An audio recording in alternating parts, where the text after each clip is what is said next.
अच्छा, हम टॉपिक देख रहे थे capital rationing. Now we know it well कि कैपिटल रेशनिंग मतलब कि बिजनेस के पास कैपिटल की अमाउंट की, प्रिंसिपल अमाउंट की शॉर्टेज है। रीजन हमने देखा था कि सॉफ्ट फैक्टर्स हो सकते हैं, यानी मैनेजमेंट ने खुद लिमिट लगाई होगी कि इस अमाउंट से ज्यादा इन्वेस्टमेंट्स हम परसों नहीं करेंगे। दूसरा, हार्ड फैक्टर्स हो सकते हैं, लाइक कोई एक्सटर्नल फैक्टर्स ऐसे हो सकते हैं, कोई कोविनेंट्स हो सकते हैं, कोई कंप्लायंसेस के इश्यू हो सकते हैं, जिसके नतीजे में हम मजीद ना शेयर इशू कर पा रहे हैं ना बॉन्ड इशू कर पा रहे हैं। उसके बाद हमने देखा था सिंगल पीरियड कैपिटल रेशनिंग। उसमें वी नो दिस कि जो प्रॉब्लम हमारे साथ है वो सिर्फ और सिर्फ एक साल तक चलेगी। लिहाजा जो भी प्रोजेक्ट्स डिलेबल नहीं है वो एक साल से ज्यादा अरसे तक अगर वेट नहीं कर सकेंगे तो हमने डिसाइड करना है कि जो अवेलेबल फंड्स हैं वो कौन कौन से प्रोजेक्ट्स में एलोकेट होने चाहिए। उसके लिए इंपॉर्टेंट ये देखना था कि वो प्रोजेक्ट्स डिविजिबल है या इनडिविजिबल है। डिविजिबल में एक स्केल डाउन वाले प्रोजेक्ट्स हैं और एक स्केल अप वाले प्रोजेक्ट्स हैं। स्केल डाउन मतलब आप उसको कितना भी पार्शियली इन्वेस्ट कर सकते हैं, लेकिन उसमें रिपीटेशन नहीं कर सकते। तो अगर आपने एक प्रोजेक्ट जो 30 मिलियन रुपीस का है लेट्स से, उसमें अगर आपने 30 मिलियन लगा दिए तो आप उसमें 30 मिलियन से ज्यादा पैसे नहीं लगा सकते, लेकिन 30 मिलियन से कम पैसे लगा सकते। अगर प्रोजेक्ट्स डिविजिबल है तो उसको हमने सॉल्व कैसे किया? Bye means of profitability index, that is NPV पर पीकेआर। तो जिस प्रोजेक्ट की एनपीवी पर पीकेआर हाईएस्ट है, हमने सबसे पहले अपने फंड्स उस प्रोजेक्ट में लगाते हैं एंड रैंकिंग के बेसिस पे जितना आखिर में पैसा बच गया वो लास्ट प्रोजेक्ट के अकॉर्डिंगली। लेकिन अगर प्रोजेक्ट्स इनडिविजिबल, वो कहते हैं कि आइदर इन्वेस्ट और डोंट, यस और नो। तो या तो इन्वेस्टमेंट 100% हो सकती है या फिर इन्वेस्टमेंट 0% हो सकती है। तो ऐसे केसेस में प्रॉफिटेबिलिटी इंडेक्स कैलकुलेट करने की कोई नीड नहीं, तुक नहीं करते। अब हम कैपिटल रेशनिंग के नेक्स्ट एरिया में चलते हैं, that is multi period capital rationing.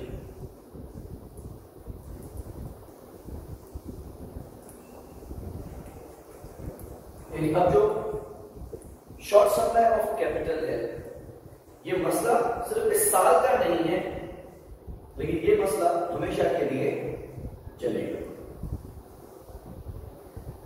और अगर हम इसमें अजम्पशन करते हैं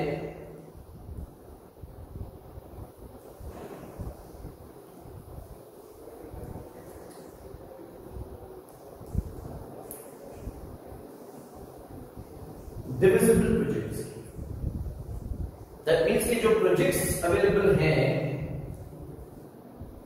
अगले 2-3 साल तक वो डिविजिबल, आप उसमें पार्शियल इन्वेस्टमेंट कर सकते हैं। तो हम इसको सॉल्व करेंगे by means of a technique known as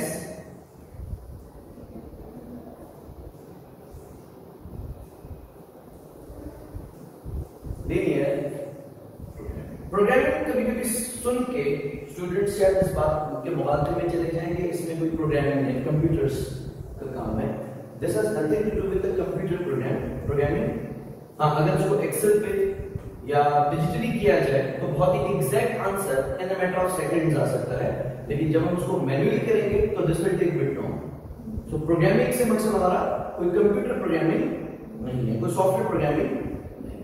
अच्छा, अब उसको सॉल्व करने के लिए मैं डायरेक्टली कैपिटल रेशनिंग पे नहीं आ रहा, मैं पहले आपको लिमिटिंग फैक्टर वाला पुराना हिसाब किताब समझाता। क्या होता था? मिसाल मैनेजमेंट अकाउंटिंग में हम पढ़ते थे लिमिटिंग फैक्टर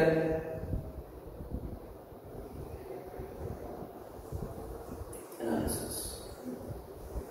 कोई मटेरियल है, लेबर है, फैक्ट्री की कैपेसिटी है, मशीन की कैपेसिटी है, वो शॉर्ट है। लेकिन इसमें जो टॉपिक हमने पढ़ा दैट वाज सिंगल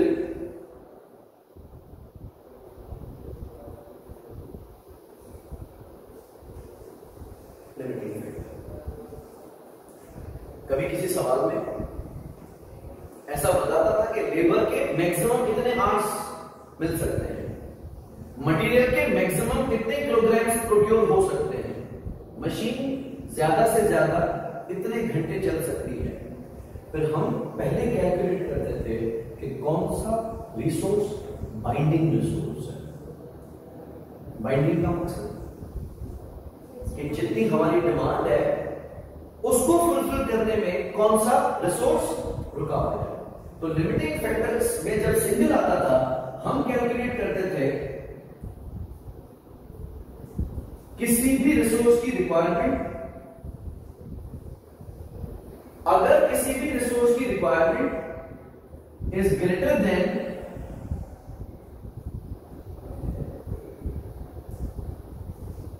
अवेलेबिलिटी, तो ऐसे रिसोर्स को हम कहते थे बाइंडिंग रिसोर्स या scarce resource, limiting resource, short supply या बॉटलनेक। जब यही टेक्निक इस्तेमाल की जाती थी कि प्रोडक्ट एक्स, वाई और जेड की डिमांड को लेबर आवर से मल्टीप्लाई किया जाता था तो रिक्वायरमेंट कम होती थी, अवेलेबिलिटी ज्यादा होती थी। मशीन आवर्स को अगर एक्स, वाई और जेड की डिमांड से मल्टीप्लाई किया गया तो रिक्वायरमेंट कम है, अवेलेबिलिटी ज्यादा है। तो पहला हम केस करते थे, आइडेंटिफाई करते थे कि इन तीनों में से कौन सा रिसोर्स बाइंडिंग है, इसका आंसर। अब हम अपनी सारी कैलकुलेशन लेबर से हटा के, मशीन से हटा के उस मटेरियल पे डालते थे और सॉल्व कैसे करते थे।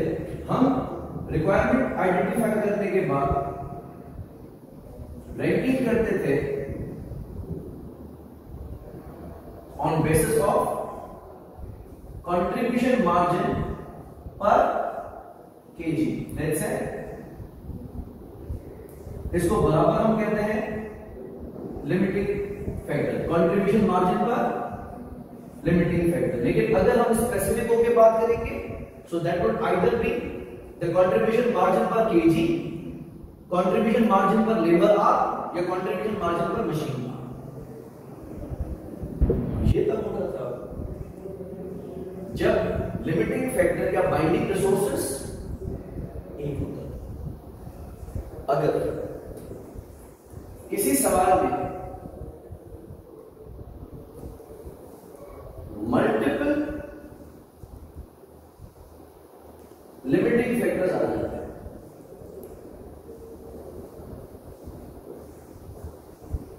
इन दैट केस अगर हम मटेरियल की रिक्वायरमेंट कैलकुलेट करते तो वो अवेलेबिलिटी से ज्यादा होती। हम ये डिक्लेयर करते कि मटेरियल बाइंडिंग। फिर जब हम लेबर के ऊपर रिक्वायरमेंट कैलकुलेट करते तो वो भी ज्यादा आ जाती और अवेलेबिलिटी कम है, हम ये डिक्लेयर करते लेबर भी शॉर्ट है। जब आप यही फॉर्मूला मशीन के ऊपर अप्लाई करते हैं तो मशीन में भी यही हिस्सा बनेगा। अब मसला ये है कि मटेरियल भी शॉर्ट, लेबर भी शॉर्ट, मशीन भी शॉर्ट, तो रैंकिंग कैसे करूं? अब अगर मैं कंट्रीब्यूशन मार्जिन कैलकुलेट करता हूं तो पर केजी करूं, पर लेबर आवर करूं कि पर मशीन आवर? जब तीनों बाइंडिंग है तो तीनों में करना चाहिए। लेकिन अब ऐसा तो जरूरी नहीं है कि रैंकिंग पर केजी पर लेबर आवर प्रोडक्ट से। तो मिसाल के तौर पे अगर एक प्रोडक्ट Z है जिसका कंट्रीब्यूशन मार्जिन 50 है और प्रोडक्ट X है जिसका कंट्रीब्यूशन मार्जिन 80 है, तो 50 और 80 में डायरेक्टली तो मैं बात नहीं कर सकता। अगर वो 80 रुपीस का कंट्रीब्यूशन मार्जिन में कमा रहा हूं, मटेरियल के 4 किलो लगा तो 80 डिवाइडेड बाय 4 20 रुपीस पर केजी, और वो 50 में कमा रहा हूं 2 केजीज लगा के तो 50 divided by 2 25 rupees per KG. तो आप मटेरियल के पॉइंट ऑफ व्यू से कहेंगे कि Z को पहले बनाओ और X को बाद में बनाओ। लेकिन अगर लेबर के केस X बन रहा है 2 किलो में और Z बन रहा है 4 किलो में, मटेरियल X पे 4 किलो था और Z पे 2 किलो था, और लेबर के केस में X पे 2 घंटे हैं और Z पे 4 घंटे हैं। तो अगर मैं 80 को डिवाइड करूंगा 2 घंटों से तो कंट्रीब्यूशन मार्जिन आएगा 40 रुपीज पर लेबर आवर, और Z के 50 को अगर मैं 4 से डिवाइड करूंगा तो कंट्रीब्यूशन मार्जिन आएगा 12.5 पर लेबर आवर। अब मटेरियल कह रहा है कि पहले Z को बनाओ, लेबर कह रहा है पहले X को। मैं कहां जाऊं? तो इस प्रॉब्लम में हम आ जाते हैं मल्टीपल लिमिटिंग फैक्टर्स। जब मल्टीपल लिमिटिंग फैक्टर्स होते हैं तो इसको सॉल्व किया जाता है by means of a technique known as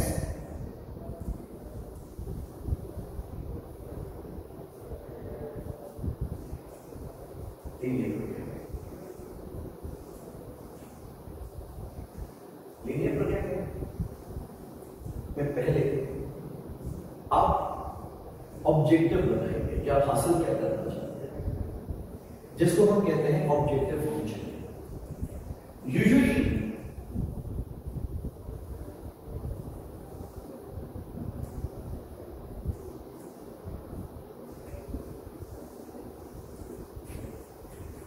जब लिमिटिंग फैक्टर्स है तो इनको आप मैनेज करके हासिल क्या करना चाहते हो?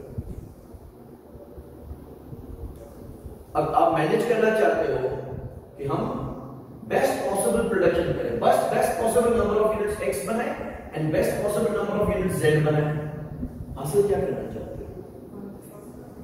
प्रॉफिट। सो हमारा ऑब्जेक्टिव फंक्शन यूजुअली होता है to maximise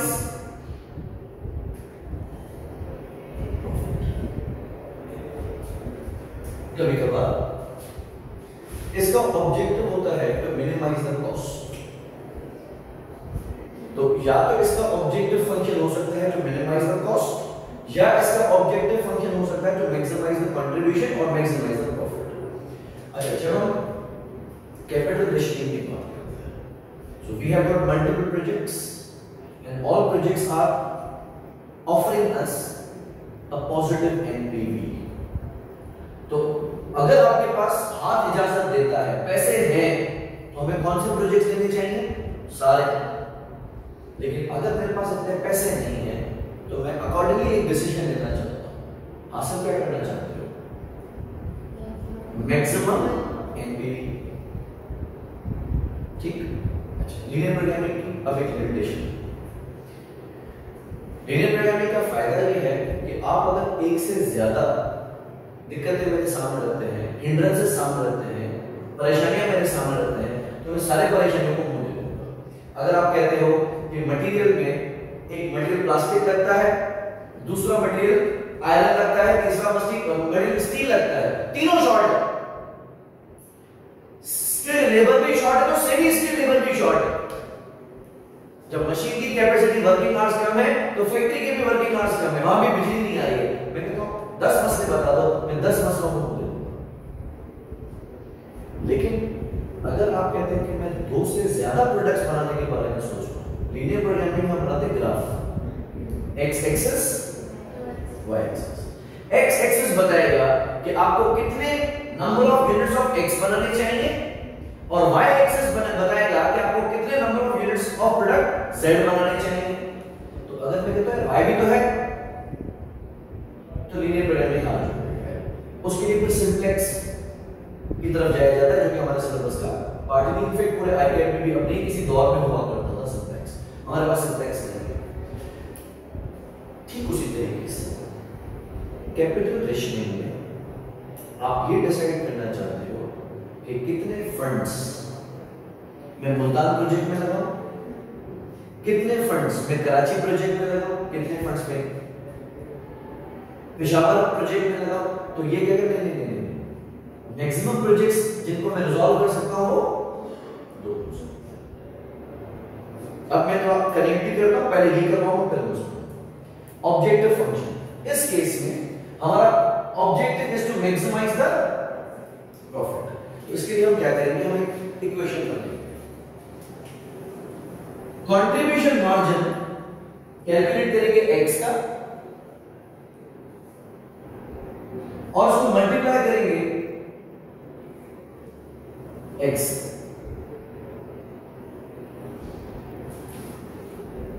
contribution margin calculate कैसे करते हैं, selling price minus all variable costs per unit.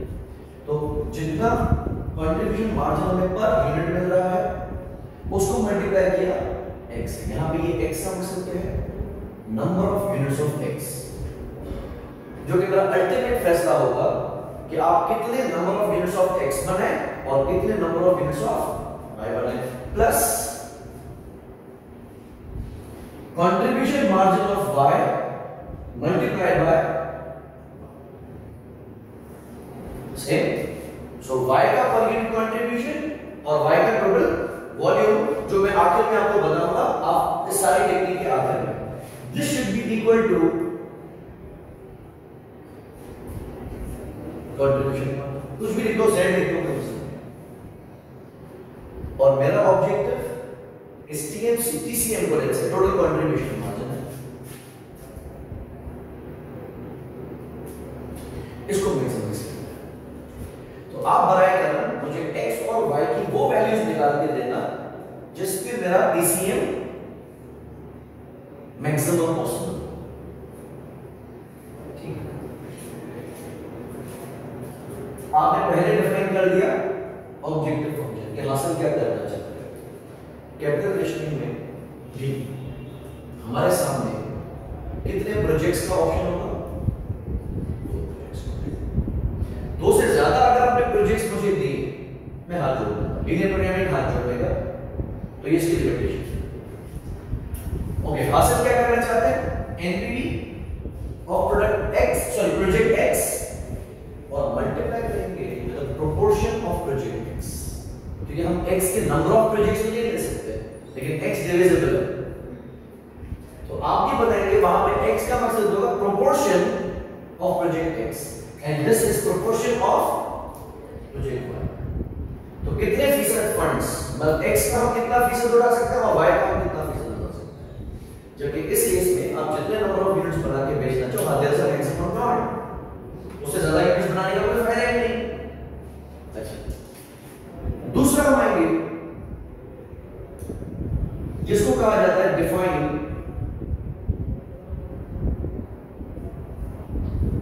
Constraints.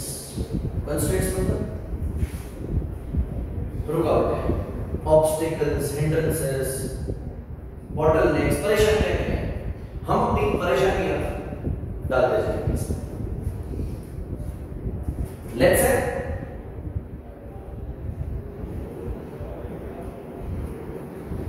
Material A एक ऐसा मटेरियल है जो दोनों प्रोडक्ट्स को बनाने में इस्तेमाल होता है। तो हम रखेंगे जितनी कंजम्पशन प्रोडक्ट x के लिए है, like uses in x multiply by x plus uses in y multiply by, अब जितने number of units of x आप बनाएंगे, and let's assume material A उसमें 1.5 kg लगता है, so this will be 1.5x, और अगर y बनाने में इसके लगते हैं 3.25 kgs, so this will be 3.25y। फिर अगर मटेरियल A के मैक्सिमम एक साल में मेरे पास 15,000 किलोग्राम, तो मैं इस पे फंक्शन लगाऊंगा शुड बी लेस देन और इक्वल टू, कि जितना भी आप x और y बनाएंगे उस पे मटेरियल A कंज्यूम होगा, लेकिन दोनों की total consumption should be less than और इक्वल टू 50,000। तो ये आ गई इसकी मैक्सिमम अवेलेबिलिटी।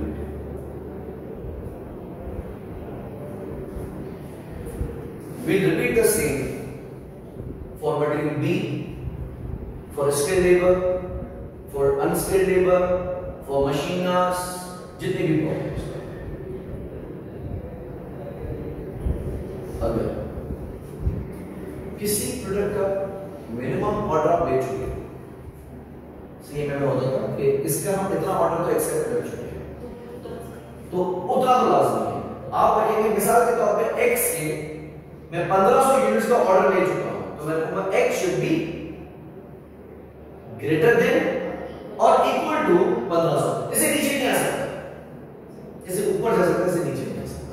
और अगर x की मैक्सिमम डिमांड ही 7000 यूनिट्स की, यस, तो मैं कहूंगा x should be less than और इक्वल टू 7000, उससे ज्यादा करने की बिल्कुल जरूरत नहीं। फिर ये जितने भी कॉन्स्टेंट्स हैं वो सारे कॉन्स्टेंट्स हम यहां प्लेस कर देंगे। उसके बाद आएगा एक फुजूल का function, that is non negativity. Non negativity का मकसद क्या होगा कि हम इस प्रोग्रामिंग में इंस्ट्रक्शंस पास करेंगे कि x माइनस में नहीं जा सकता। x की वैल्यू मिसाल के तौर पे अगर y का कंट्रीब्यूशन मार्जिन बहुत अच्छा है, तो जितने भी किलोग्राम्स मौजूद है वो सारे मैं से y बना लूंगा बना। लेकिन x को माइनस में लेके जाके मैं y को मजीद प्लस नहीं कर सकता। सो x should be greater than और equal to 0 and y should also be greater than or equal to, ठीक है। बाद में हम ये सारे कॉन्स्टेंट्स प्लेस करके ऑब्जेक्टिव फंक्शन आ गया, कॉन्स्टेंट डिफाइन कर दिए, नॉन नेगेटिविटी आ गया। इसके बाद हम आइडेंटिफाई करेंगे उस ग्राफ के अंदर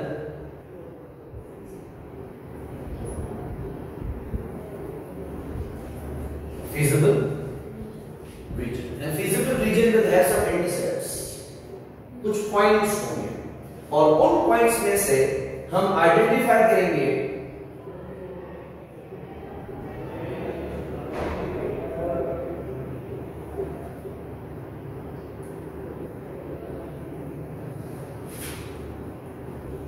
the optimum। दो, ये वाला पार्ट हमारे सिलेबस का हिस्सा बिल्कुल नहीं है, लेकिन ज्यादा सेंस बनाता है, तो पहले हम एक सवाल इसका कर लेते हैं, फिर इसी थ्योरी को हम कैपिटल रेशनिंग पे लाते हैं। तो मैं आपको थोड़ा सा आइडिया देता चलता हूं। कैपिटल रेशनिंग में प्रोजेक्ट्स अब दो ही होंगे मेरे पास, दो से ज्यादा प्रोजेक्ट्स नहीं। लिमिटेशन सिर्फ एक साल की नहीं है, limitation will last for more than 1 year. तो मैं जो कंस्ट्रेंट्स प्लेस करूंगा इसमें मैंने रखा कि ईयर 0 में प्रोजेक्ट X में इन्वेस्टमेंट चाहिए से 60 मिलियन, प्रोजेक्ट Y में इन्वेस्टमेंट चाहिए 40 मिलियन, और मेरे पास पहले साल में 90 मिलियन से ज्यादा नहीं है, तो मैंने कांस्टेंट रखा 60 मिलियन या 60 X plus 40 Y, what should be less than or equal to। फिर दूसरे साल में प्रोजेक्ट X को 25 मिलियन चाहिए और प्रोजेक्ट Y को 35 मिलियन चाहिए, लेकिन मेरे पास 40 मिलियन से ज्यादा नहीं है, बिकॉज़ ये लिमिटेशन X की भी रहेगी। तो सेम इसी तरीके से मैं फंक्शन में डाल दूंगा कि 25x 35y will be less than or equal to 40। अगर तीसरा साल है तो ये जो कांस्टेंट्स यहां पे हम material A material B skilled labour unskilled labour भी लगाते जा रहे हैं, वहां पे ये होगा ईयर 0 ईयर 1 ईयर 2, जितने भी साल हाथ तंग रहेगा उतने साल। फिर पहले हम लिमिटिंग फैक्टर का सवाल कर लेते हैं, फिर हम कैलकुलेशन की एक क्वेश्चन आप लोगों से शेयर करूंगा। Question is Higgins company says Higgins company manufactures and sells pool cues and snooker cues। जो हम स्नूकर खेलते हैं या एट बॉल पूल खेलते हैं, तो उसमें जो स्टिक इस्तेमाल होती है उसको हम क्यू कहते हैं, राइट। तो दो तरह की क्यूज ये कंपनी बनाती है, एक वो क्यूज है जो पूल में इस्तेमाल होती है, एट बॉल पूल में, और दूसरी स्नूकर में इस्तेमाल होती है। The cues both use the same type of good quality wood in ash, which can be difficult to source in sufficient quantity. The supply of ash is restricted to 5,400 kgs per period, and the ash costs $40 per kg. The cues are made by skilled craftsmen, just highly skilled labor who are well known for their workmanship. The skilled craftsmen take years to train and are difficult to recruit. Engine companies' craftsmen are generally only available to work for 12,000 hours in a period, and the craftsmen are paid $18. पहली limitation हमारे पास ऐश की है और दूसरी craftsman की। Engine company sells the cues to a large market. Demand for the cues is strong, and in any period up to 15,000 pool cues and 12,000 snooker cues could be sold. अच्छा, तो pool cues की maximum demand कितनी है? 15,000। अगर आपके पास material है भी, labour है भी, तो भी 15,000 से ज्यादा नहीं होगा। और स्नूकर के the selling price for pool cues is $41 and snooker cues is $69. Manufacturing details relating to the two products are as follows. Craftsman time per cue, pool cue को बनाने में लेबर को लगता है half an hour, and snooker को 45 minutes या 0.75 hours. ऐश 270 grams चाहिए pool की क्यूज में और वही अमाउंट चाहिए हमें स्नूकर की क्यूज में। उसके अलावा वेरिएबल कॉस्ट में 1.2 का खर्चा पूल पे इसके अलावा आता है एंड 4.7 का स्नूकर क्यूज पे इसके अलावा आता है, and engine company does not keep inventory. पहला, calculate the contribution earned for each cue and determine the optimal production plan for a typical period, assuming that engine company is seeking to maximize the contribution earned. You should use a linear programming graph. Okay. Now next step. पहला काम क्या करना है? हम contribution margins calculate कर देते हैं।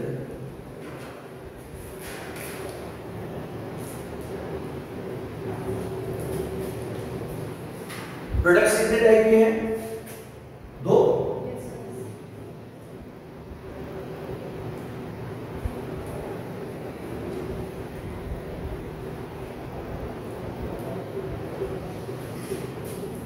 Pool cues selling price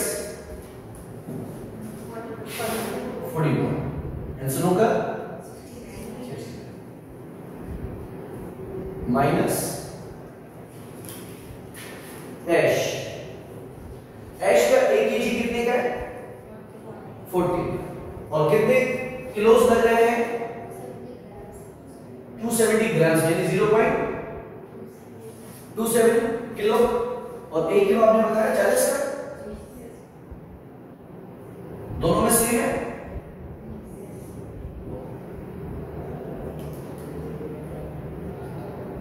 further और कौन सा खर्चा है?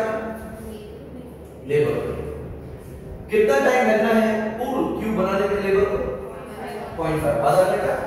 और पे कितना किया जाता है इसको? 18 का।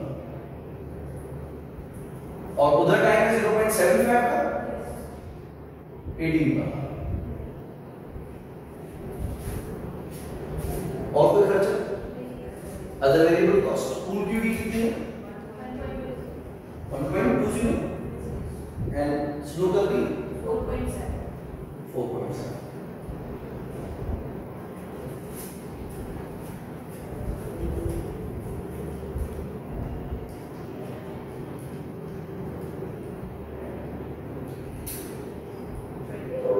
20 20 का कंट्रीब्यूशन है पूल क्यूज का एंड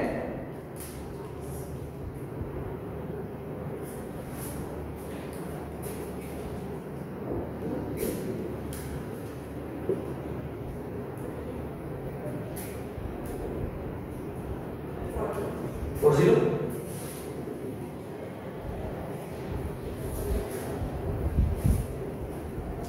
इजी सी। अब हम करते हैं अपना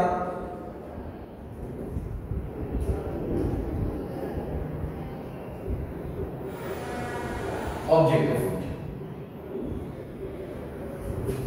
क्या हासिल करना चाहते हैं? An objective is to maximize the contribution। तो आप कंट्रीब्यूशन के लिए उसको सी रखें या टोटल कंट्रीब्यूशन मार्जिन रखें, योर चॉइस।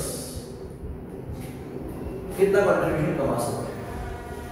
कंट्रीब्यूशन के लिए देखिए क्या रखा था, contribution margin of x multiply by x and y। अच्छा, इसमें आप उसको p और s से हैं तो भी कोई इशू नहीं है, x और y के हैं तो भी कोई इशू नहीं है, it's your call. Let's say अगर हम रखते हैं total contribution margin is 20 p plus 40 s या 20x and 40y makes no difference। तो इसमें हमें बताना है कि p is the number of units of pool cues and s is the number of units of snooker cues। जबकि capital rationing में क्या होगा, प्रोपोर्शन कि कितना परसेंटेज ऑफ कैपिटल रिक्वायर्ड आप इन्वेस्ट करो। ओके, नेक्स्ट हम आते हैं डिफाइन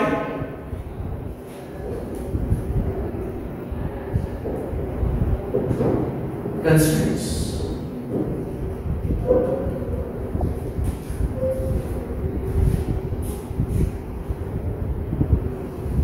क्या क्या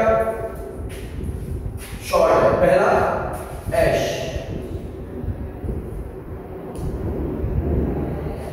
ऐश का हम कांस्टेंट डिफाइन करते हैं, कितने किलोग्राम्स पूल क्यूज में इस्तेमाल होते हैं? 270 ग्राम्स। तो उसको ग्राम्स में देखो या केजीज में देखो, इट्स योर 0.27 e प्लस 0.27,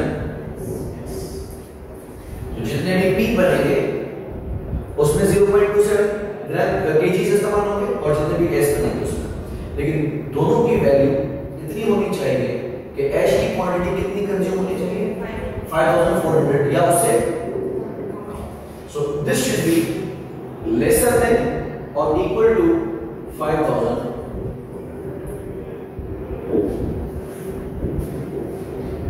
दूसरा शॉर्ट सप्लाई में क्या है? ग्राफ्स में पी पे कितना टाइम है? 0.5 0.5 e प्लस 0.75 s। लेकिन s और p की वैल्यू ऐसी होनी चाहिए कि दोनों का sum should be less than और इक्वल टू 12,000।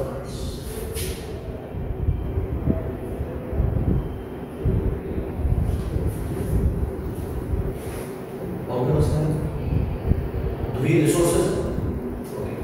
उसके अलावा डिमांड फंक्शन,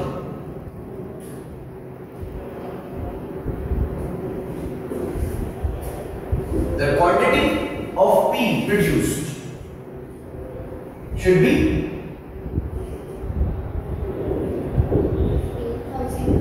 लेस देन और equal to 50 and quantity of snooker cues should be less than or equal to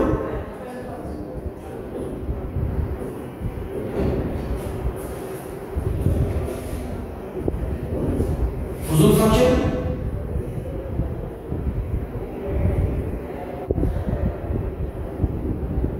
real life में तो बहुत इंपॉर्टेंट है, लेकिन यहां non negative. So non negative में P comma s should be less than or equal to, sorry, not equal to, greater than or equal to, अगर कहीं कहता है कि दोनों की मिकदार मिला के हमें 10,000 से ज्यादा नहीं मिला, तो हम क्या कहते हैं p plus s should be less than or equal to 10,000. ऐसे मल्टीपल इक्वेशंस ऐसे बन सकते हैं. तो कैलकुलेशन है ये जितनी भी फंक्शंस होती है वो ईयर वाइज करेंगे. ईयर 1 का प्रॉब्लम, ईयर 2 का प्रॉब्लम, ईयर 0 का प्रॉब्लम. अच्छा, ये आगे हमारे कांस्टेंट डिफाइन होंगे. अब हम क्या करेंगे, इन पॉइंट्स को या इन इक्वेशंस को हम एक ग्राफिकल अप्रोच में प्लेस करेंगे. डेफिनेटली जो मैं ग्राफ बोर्ड पे बनाऊंगा वो समझ से बाहर होगा, लेकिन ट्राई करें.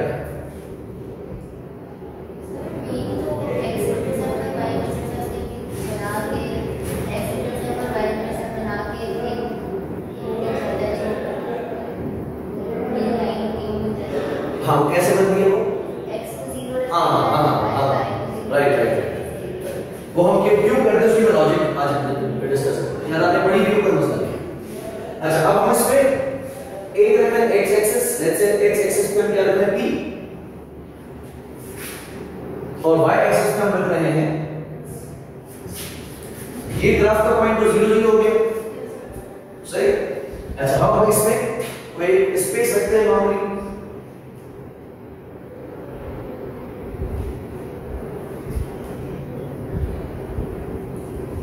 जो कि ग्राफिकल फॉर्म में ही सही हो पाएगा. इसमें वैसे ही जुगाड़ी कर रहा हूं.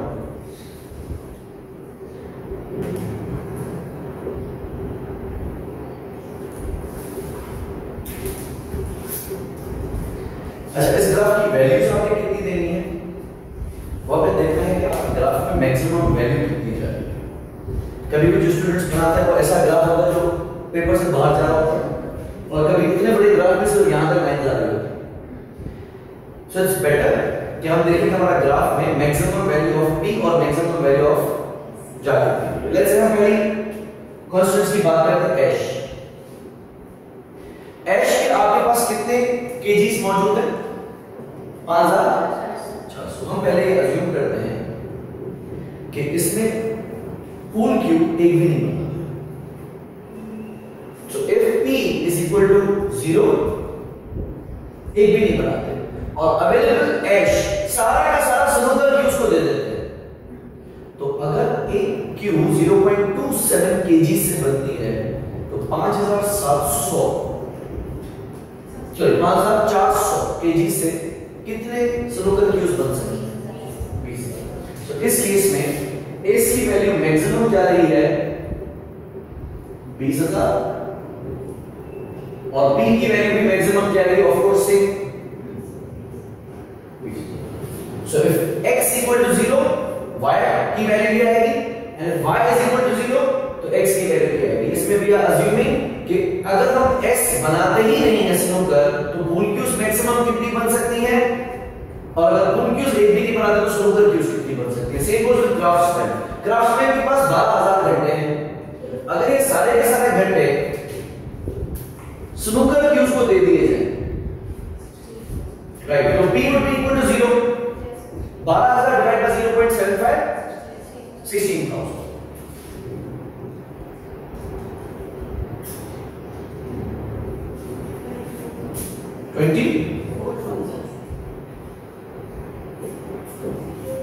अच्छा, इसमें तो हम क्लियर है कि इसकी वैल्यू 15,000 या उससे कम और 20,000 12,000 या उससे कम होनी चाहिए.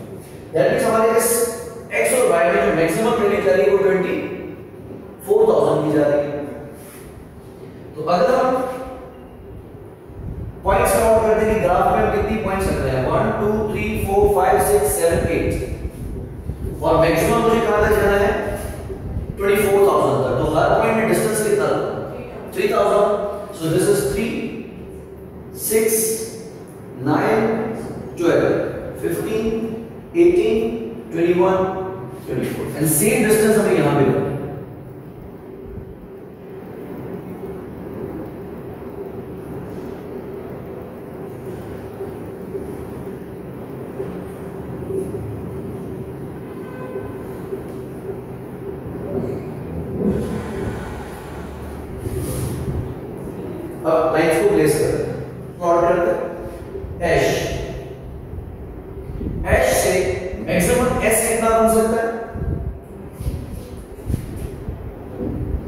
20,000, तो मैंने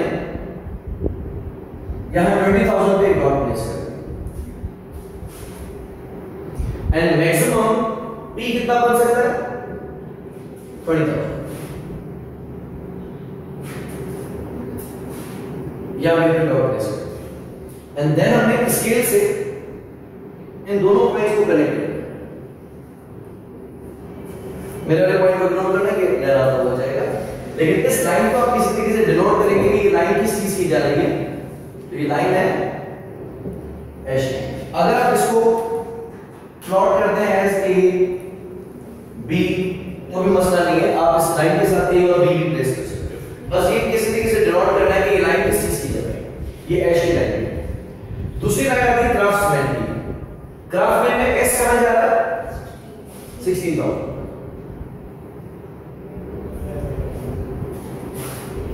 और फुल क्यूज जा रही है 24 पे। फिर हम स्केल प्लेस करके देख रहे हैं ये टॉक। उसके अलावा डिमांड है P 15,000 से ज्यादा बनाने की कोई तुक नहीं है, तो यह 15,000। लेकिन इसको हम स्ट्रेट प्लेस करें तो ये पॉइंट आ गया क्राफ्ट्समैन का, और ये आएगा डिमांड फंक्शन।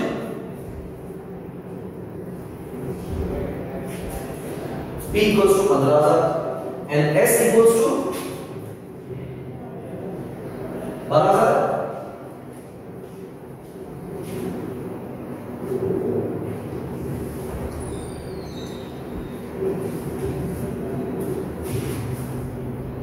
सारे कॉन्स्टेंट्स हमने प्लेस बना दिए। अब ये हमारा पॉइंट है 0 0, एक पॉइंट, दूसरा, तीसरा, चौथा और पांचवा। लेट्स से इनको लेबलिंग करते A B C D and E। ये वो तमाम इंटरसेप्ट्स हैं, पॉइंट्स हैं, एंगल्स हैं जो इस लाइन के अंदर आ रहा है। हालांकि ये तो बाहर नहीं आ रहा है, लेकिन ये हमारी पहुंच से बाहर है, क्योंकि अगर हम यहां पे है तो यहां पे x की वैल्यू 15,000 है और y की वैल्यू 12,000 है, लेकिन इतनी मेरी कैपेसिटी नहीं है। मेरा ये वाला एरिया कहलाता है फीजिबल रीजन। फीजिबल रीजन का मकसद जहां पे तमाम कंस्ट्रेंट्स सेटिस्फाइड हैं। इससे थोड़ा भी बाहर जाओगे तो कोई ना कोई कंस्ट्रेंट आउट हो जाएगा। इस वजह से हम इस ग्राफ के आगे लिखते हैं फीजिबल रीजन।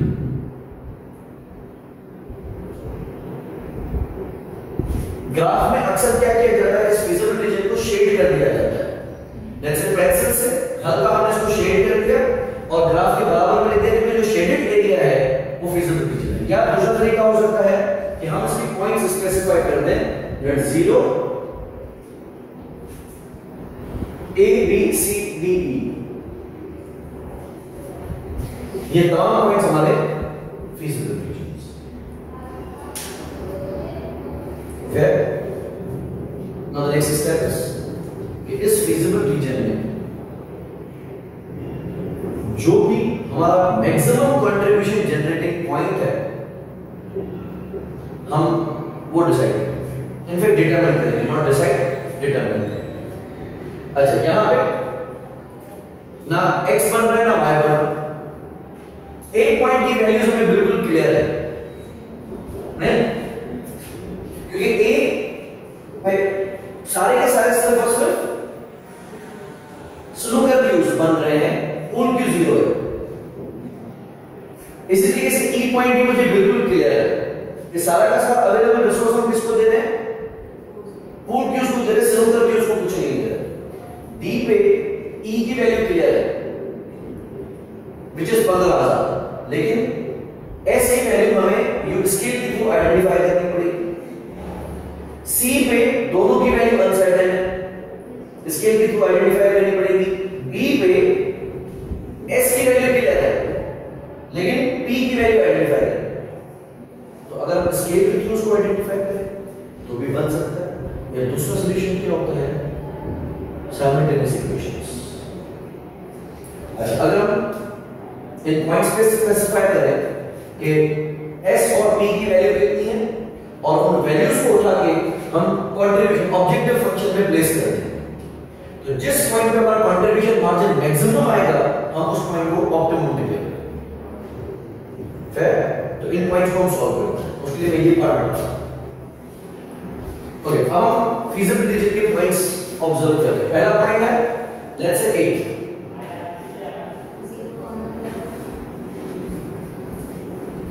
पॉइंट ए की वैल्यू क्या है 0, उसके अलावा ई की पॉइंट भी बिल्कुल क्लियर है, यस 15,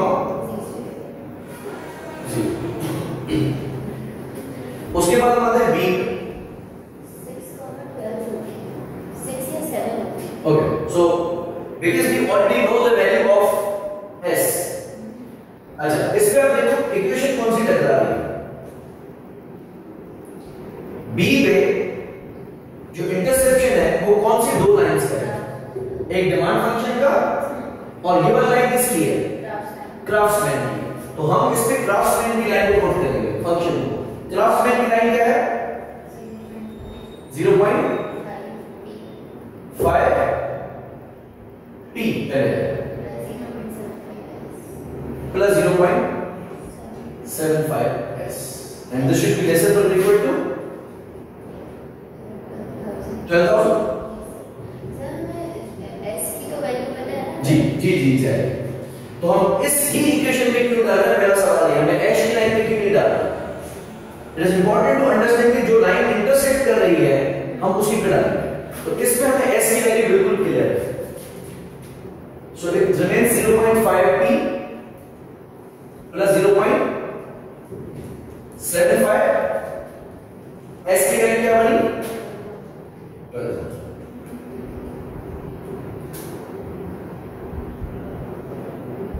तो p की वैल्यू क्या है 6,000।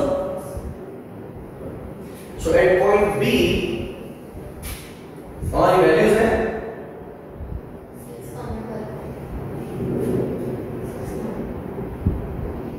6 x एक्सिस है कॉमा 12x ये अंदाजा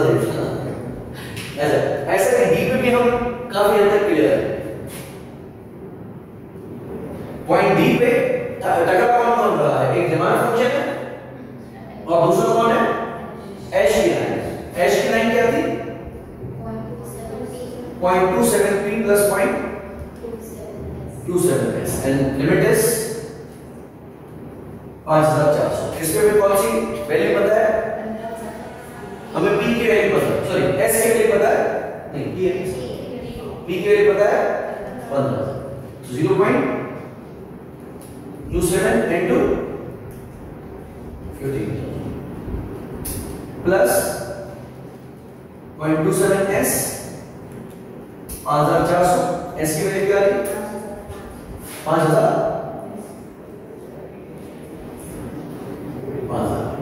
and last point is c। तो s की वैल्यू कितनी बनी 15 comma 5। Next is point C में डाउट है बिकॉज़ सी में किसी भी एक की पॉइंट क्लियर नहीं है, लेकिन सी पे कौन कौन से फंक्शंस इंटरसेक्ट कर रहे हैं एश और क्राफ्टमैन। एश की equation 0.27p plus 0.27s 5400 and craftsman 50p 75s limit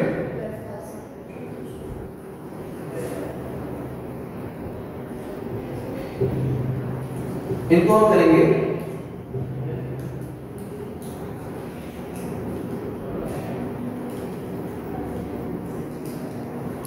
simultaneous solve करेंगे। Let me know the value of x and y।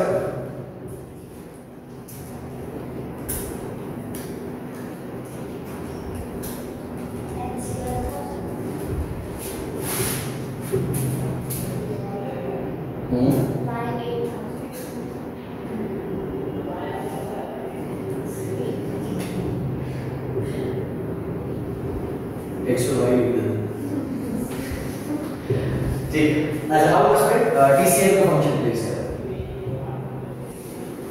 थोड़ा कंट्रीब्यूशन मार्क्स। पहला पॉइंट ए में हम पूल क्यूज तो बना ही नहीं रहे, सिर्फ और सिर्फ क्या बना रहा है, स्नूकर क्यूज। तो फंक्शन हमारा था 20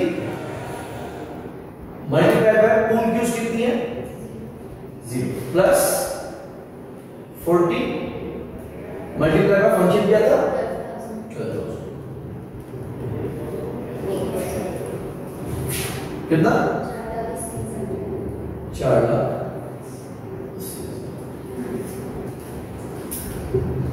नेक्स्ट पॉइंट ई पे आ जाता है। सो ई पे $20 मल्टीप्लाई बाय 15,000 वो 0 है 3 लाख। तो डेफिनेटली हमारा झुकाव जिसका कंट्रीब्यूशन ज्यादा है उसकी तरफ ज्यादा होना चाहिए है। उसके बाद आएगा पॉइंट बी। पॉइंट बी में हमारी वैल्यू 6/12 है। $20 multiply by 6,000 and $40 multiply bye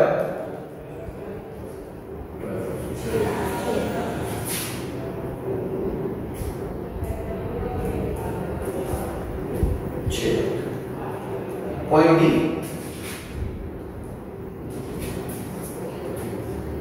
15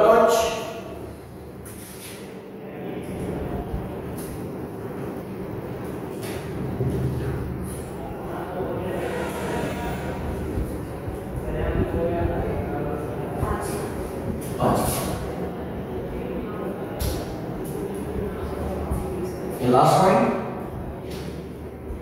C. C पे हम एक्स और वाई आइडेंटिफाई कर चुके हैं। इट्स 12 और 8।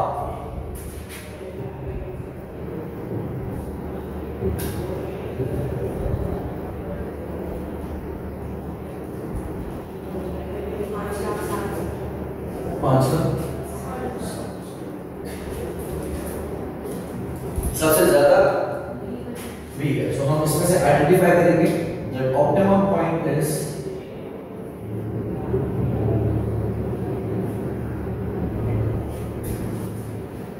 multivariate capitalization linear mechanic approach. When funds are short immediately, it is T0, as well as in subsequent years, such as T1 and T2 and so on, then it is known as multi-period capitalization.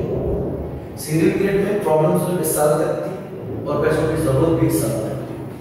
अगर मैं कुछ पैसे इस साल लगाऊंगा, कुछ पैसे अगले साल, कुछ पैसे उसके अगले साल एंड उसके अगले साल, लेकिन हाथ में तब भी तक रहेगा, तो उसको हमें कहना है multi period capitalisation. Linear programming is a mathematical approach used for maximization problems or minimization problems. मैंने थोड़ी देर पहले एग्जांपल दी, या तो आपका ऑब्जेक्टिव हो सकता है कि हम कंट्रीब्यूशन को मैक्सिमाइज करना चाहते हैं, या तो आपका ऑब्जेक्टिव हो सकता है कि हम कॉस्ट को मिनिमाइज करना चाहते हैं।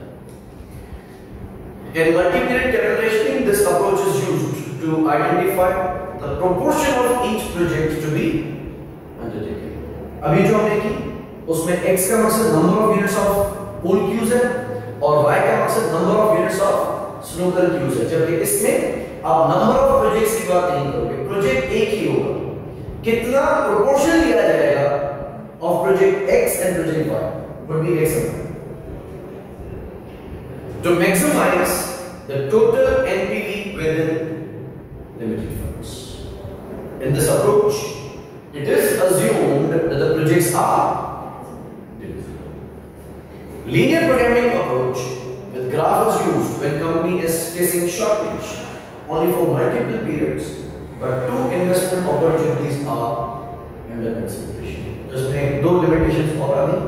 लीनियर प्रोग्रामिंग इंडिविजुअल प्रोजेक्ट्स के लिए काम में नहीं आएगा, इस डिविजिबल के लिए काम में आएगा। और दूसरा ये सिर्फ दो इन्वेस्टमेंट अपॉर्चुनिटीज की कंसंट्रेशन को रिजॉल्व कर सकता है। अगर आपके पास उससे ज्यादा अपॉर्चुनिटीज हैं तो linear programming is not fit. Steps, पहला हमने वेरिएबल्स डिफाइन किए कि x का मकसद, वैसे हम उसको मैथमेटिकली लिखते हैं, let x be equal to the number of pool cues and y be equal to number of snooker cues। तो यहां पर पढ़ेगा let x be the proportion of project 1 to be undertaken and let y be the proportion of project 2 be undertaken and let z be, जिसका अभी हमने PCM रखा, total contribution margin, and this is the total maximum NPV। Objective function, the objective is to maximize shareholders wealth। NPV equation is formulated as objective function। For example, project 1 has an NPV of 20,000 and project 2 has an NPV of 25,000। So the NPV equation will be prepared as 20,000 multiplied by proportion of x। अगर हम project x का 60% fund invest करते हैं तो जो हमें NPV मिलेगी वो भी 60% मिलेगी and 25,000 100% NPV है y की and we only be investing a percentage।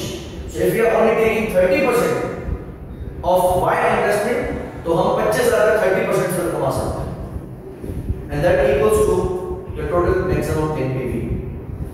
Step 3, identify shortage of funds for each year and formulate constraints in the form of inequalities। Inequalities मतलब should be greater than or equal to, तो आप exactly बताओगे कि इतना ही होना चाहिए। Shortage of funds for each year can be identified। Shortage of funds equals to required funds for the investment minus available funds। इसमें आपको ऐसा देता कि किसी प्रोजेक्ट में मैं आज इन्वेस्टमेंट करूंगा, आउटफ्लो होगा, ईयर 1 में भी आउटफ्लो होगा, लेकिन ईयर 1 में उस प्रोजेक्ट से थोड़ा इनफ्लो भी आ जाए, तो जितना आउटफ्लो है माइनस जितना इनफ्लो उसी में से आते हैं, तो जो रिमेनिंग अमाउंट है सिर्फ वही आउटफ्लो माना जाएगा। तो शॉर्टेज क्या मानी जाएगी? Required funds minus available funds. Constraints mean shortages or limitations or conditions given in the situation। In capital rationing, constraints mean shortage of funds। So when company is facing shortage of funds, constraints may be formulated for each year by using a general pattern। So the required investment for each project should be lesser than or equal to total available funds। हम इससे ज्यादा investment नहीं कर सकते, इससे कम हो सकती है या इसके बराबर हो सकती है। सिचुएशन एग्जाम्पल कंटिन्यू कर रहे हैं। Funds are short at T0 and the maximum funds of 70,000 are available for 2 projects। Investment of 45,000 will be required for project 1 and 38,000 for project 2। कैसे करोगे इसको? लाइन बनाएंगे 45,000x plus 38,000y should be less than or equal to 70,000। वैसे कितना बन रहा है? 45 plus 38 83, जबकि हमारे पास है सिर्फ 70। Next year funds are short at T1 and the maximum funds of 45,000 are available for 2 projects। Investment of 30,000 for project 1 and 25,000 for project 2। Equation समझ में आ गई? 30,000x plus 35,000y and sum of these two should be lesser than or equal to 45,000। जो जितने भी साल है, अब इसने हमें T0 दिया है और T1 दिया है, if it's T2 also तो हम इस फंक्शन को कंटिन्यू करना चाहिए। लेकिन अगर T2 में जो कैश इनफ्लो है वो ज्यादा है और आउटफ्लो कम है तो फिर कंस्ट्रेंट खत्म हो जाएगा। कंस्ट्रेंट सिर्फ तब रहेगा जब रिक्वायरमेंट आउटफ्लो ज्यादा है और अवेलेबिलिटी कम है। Project 1 can't be scaled up but can be scaled down। We know this divisible है, मैं डबल नहीं कर सकते, इसको कम कर सकते हैं। तो इसकी इक्वेशन हम बनाएंगे x should be less than or equal to 1। इन 100% से ज्यादा इन्वेस्टमेंट इसमें पॉसिबल नहीं है, जबकि कहता है which means project 1 can't be performed at more than 100 times but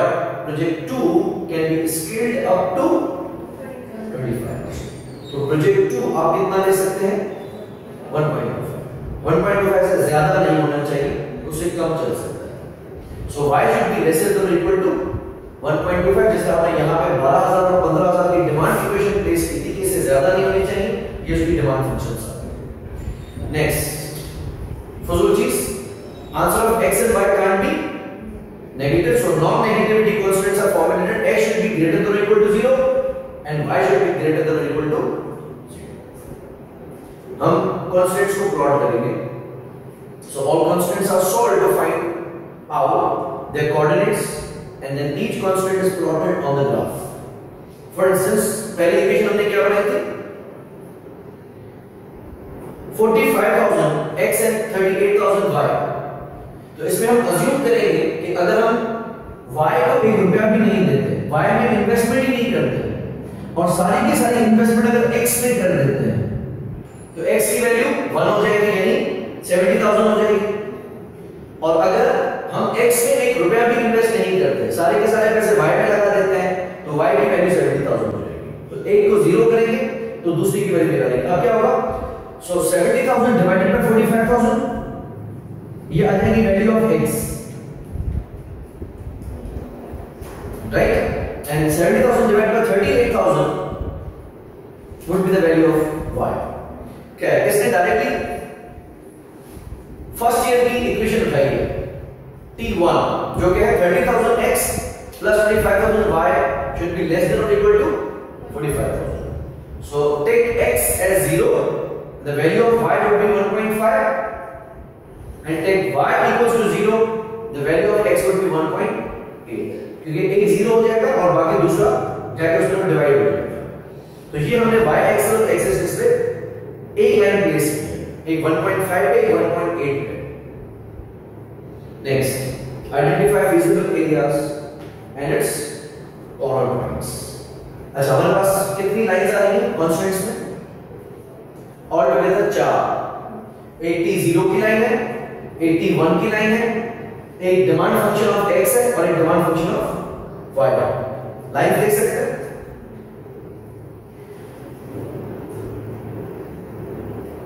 एक लाइन देखिए बिल्कुल टॉप से C की तरफ आ रही है, दूसरी A से y एक्सिस की तरफ जा रही है और दो लाइंस बिल्कुल सीधी सीधी हैं। जो सीधी सीधी है वो एक 1 पे है और एक 1.5 पे है और 1.25 पे है। और हमारा फेजर रीजन क्या बना? 0 A B C D।